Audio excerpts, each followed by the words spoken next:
Banjara समाजासाठीही Hyderabad gazetteer लागू करावा अशी मागणी बंजारा समाजाच्या वतीनं आता आक्रमकपणे मांडली जाते। त्यासाठी बंजारा समाजाच्या वतीनंही आता हाती आंदोलन घेण्यात येतंय। त्यासाठीची ही सगळी जमलेली लोक आहेत। छत्रपती संभाजीनगर शहरासह मराठवाड्यातल्या सगळ्याच भागातले बंजारा समाज आता एकत्र येऊन हैदराबाद गॅजेटियर लागू करावा, जेणेकरून बंजारा समाजाला एसटी प्रवर्गामध्ये समावेश करता येईल अशी त्यांची मागणी आहे। आणि नेमकं त्यांचं आंदोलन काय आहे, त्यांची मागणी काय आहे हे जाणून घेऊयात। त्यासाठी हे सगळे प्रतिनिधी माझ्या सोबत आहेत। तुमची मूळ मागणी काय आहे आणि ती मागणी सरकार पूर्ण करू शकतं का? नक्कीच आमची मागणी ही खूप साधी आणि सरळ आहे। ज्या पद्धतीने मराठा समाजाला काही दिवसापूर्वी हैदराबाद गॅजेटचा उपयोग करून मराठा समाजाला ज्याप्रमाणे आरक्षण देण्यात आलं, त्या गॅजेटमध्येच आमचा बंजारा समाज हा एसटी कॅटेगरीमध्ये आहे। तो गॅजेट आम्हाला सुद्धा जर लागू केलं तर आमचा पण समाज हा एसटी कॅटेगरीमध्ये समाविष्ट होतो आणि आम्हाला एसटी कॅटेगरीच्या सगळ्या सुविधा उपलब्ध होतील। कारण असं आहे की पूर्ण भारत देशामध्ये बंजारा समाज हा वेगवेगळ्या कॅटेगरीमध्ये, पण सगळे समाजाची बोली भाषा, खानपानाची व्यवस्था आणि राहणसहान हे जवळपास एकत्रितच आहे। त्यामुळं आम्हाला वेगवेगळ्या कॅटेगरीत टाकून एक प्रकारे शासनाने आमच्यावर अन्यायच केलेला आहे। पण आता आमच्या आशा याच्यामुळे प्रलंबित झालेल्या आहे की हैदराबाद गॅजेट मराठा समाजाला लागू झालेला असल्यामुळे त्या गॅजेटमध्ये क्लिअर कट आमचा बंजारा समाज हा एसटी आरक्षणमध्ये आहे। त्यामुळं आमची अशी मागणी आहे की त्या गॅजेटचा उपयोग करून शासनाने लवकरच आमच्यासाठी बंजारा समाजासाठी GR काढून आम्हाला एसटी प्रवर्गात समाविष्ट करून घेण्यात यावा। हैदराबाद गॅजेटियरमध्ये बंजारा समाजाच्या नोंदी काय आहेत? म्हणजे बंजारा समाज म्हणून आहे, पण त्या नोंदी काय आहेत जेणेकरून त्या बेसवर तुम्ही एसटी मध्ये प्रवेश द्या असं म्हणताय?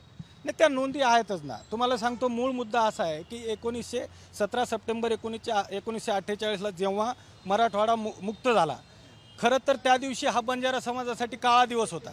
मराठवाडा मुक्त झाला हे ठीक आहे, आनंदाची गोष्ट आहे, पण त्या दिवशी त्याच्या अगोदर हैदराबाद सरकारमध्ये आम्ही एसटी कॅटेगरीमध्ये होतो, शेड्यूल कास्टमध्ये होतो। पण आम्ही म्हणजे मराठवाडा मुक्त झाला म्हणून बंजारा समाजाने काही पाप केलं का? आम्ही मराठवाड्यात आलो म्हणून आम्हाला VJA ह्या कॅटेगरीमध्ये टाकून आमच्यावर एक प्रकारचा अन्याय झालेला आहे। आता isakal.com आहे देशातील नंबर 1 ची मराठी न्यूज वेबसाईट। प्रत्येक अपडेटसाठी isakal.com ला नक्की भेट द्या। तो अन्याय आता दूर होईल असं तुम्हाला वाटतंय? आता हे म्हणता असं म्हणाले की इथे तुम्ही VJNT मध्ये आहात, बरोबर? तेलंगणामध्ये, आंध्रमध्ये किंवा गुजरातमध्ये, कर्नाटकामध्ये वेगवेगळ्या प्रवर्गामध्ये आरक्षण, ते कुठं कसं आरक्षण दिलं गेले आणि या सरकारला ती शक्य आहे का? बंजारा समाजाचा देव एक आहे, भाषा एक आहे, रीतिरिवाज सारखे आहेत।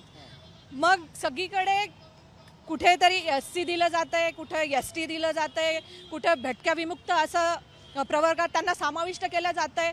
मग आमच्यावर हा अन्याय होतोय का, हा मला शासनाला प्रश्न आहे।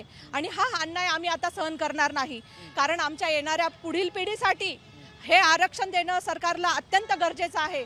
आम्ही काय असं जाणून बुजून असं उभं राहतोय असं नाही, आम्ही घटनात्मक तरतुदीनुसार आरक्षण मागतोय, जे की हैदराबाद गॅजेटमध्ये जसं नमूद केलेलं आहे की आमचा समाज हा अनुसूचित जमाती आहे म्हणून ST जमात, तर ST जमात आम्हाला समाविष्ट करून घेण्यात यावे अशी माझी सरकारला विनंती आहे। आता गेल्या 3-4 दिवसापासून तुम्ही हा पाठपुरावा करताय, निवेदनं देताय, आता आक्रमकपणे आंदोलन करण्याचं तुम्ही योजलेलं आहे किंवा ते करणार असं सांगताय। मुंबईमध्ये काल परवा 2 दिवस बैठका झाल्या वरिष्ठ पातळीवरच्या, तर तुमचं पुढचं पाऊल काय असणार आहे?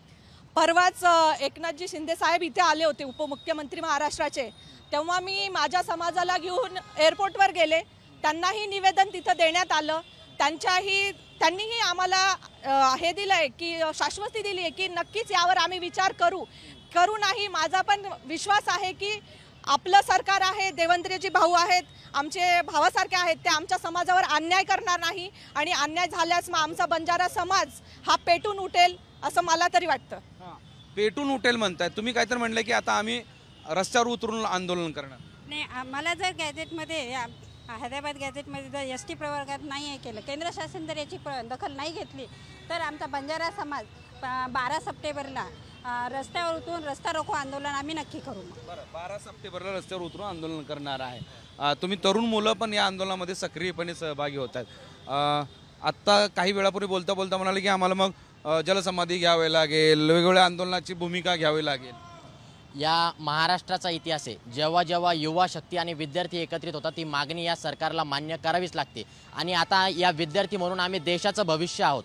तर आमचं या सरकारकडे मागणं आहे की ज्याप्रमाणे मराठा समाजाने लढून त्यांचं हैदराबाद गॅजेट लागू करून घेतलं आहे, त्याप्रमाणे आता बंजारा समाजाचं सुद्धा हैदराबाद संस्थांमध्ये शेड्यूल्ड ट्राईब्समध्ये आम्ही येतो. त्याप्रमाणे ST कॅटेगरीचं आरक्षण तुम्ही आम्हाला लागू करावं, जेणेकरून आम्ही जे युवक आहोत, विद्यार्थी आहोत, त्यांना येणाऱ्या काळामध्ये जे नोकरी असेल, जी भरती असेल, त्यामध्ये त्या आरक्षणाचा फायदा होईल. शिक्षणामध्ये आरक्षणाचा फायदा होईल. आम्हाला आरक्षण काही फुकटच्या सरकारची सेवा घेण्यासाठी नको आहे. आम्हाला आरक्षण हवं आहे आमच्या शिक्षणासाठी, आमच्या हक्काच्या नोकऱ्यासाठी. आणि या सरकारवर आमचा आता विश्वास आहे की सरकार आम्हाला देईल. आणि जर सरकारने दिलं नाही तर आमची लढण्याची पूर्णपणे तयारी आहे. आम्ही ताकदीनिशी उतरू.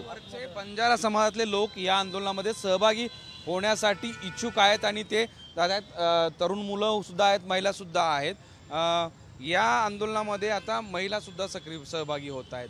बंजारा समाज आता काही जण म्हणतात की आता आम्ही पेटून उठणार आहे. हो हो, बरोबर आहे. आम्हाला हैदराबाद गॅझेट लागू करावं अशी मी सर्व समाज बांधवाच्या वतीने निवेदन देते.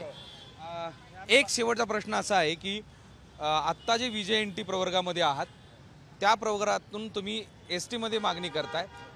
काय बंजारा समाजाचं भलं होईल, बंजारा समाजाचा फायदा होईल जेणेकरून आत्ताच्या प्रवर्गातून ST मध्ये टाकल्यानंतर, आणि म्हणून त्यासाठी तुम्ही लढताय? हे बघा, आम्ही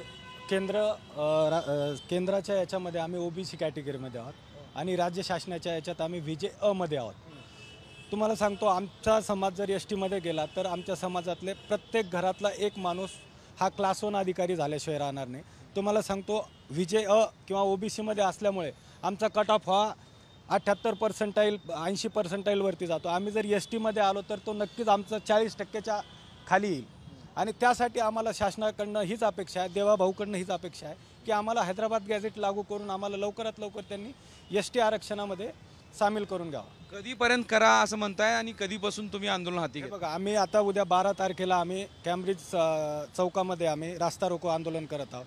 त्यानंतरही जर राज्य सरकारला जाग आली नाही तर आम्ही सगळेजण, त्यापैकी वैयक्तिक मी रवींद्र पवार, हे मराठा मुक्ती संग्राम दिनाच्या दिवशी मुख्यमंत्री साहेब इथं मुख्यमंत्री साहेब इथं झेंडावंदन करण्यासाठी येत आहेत.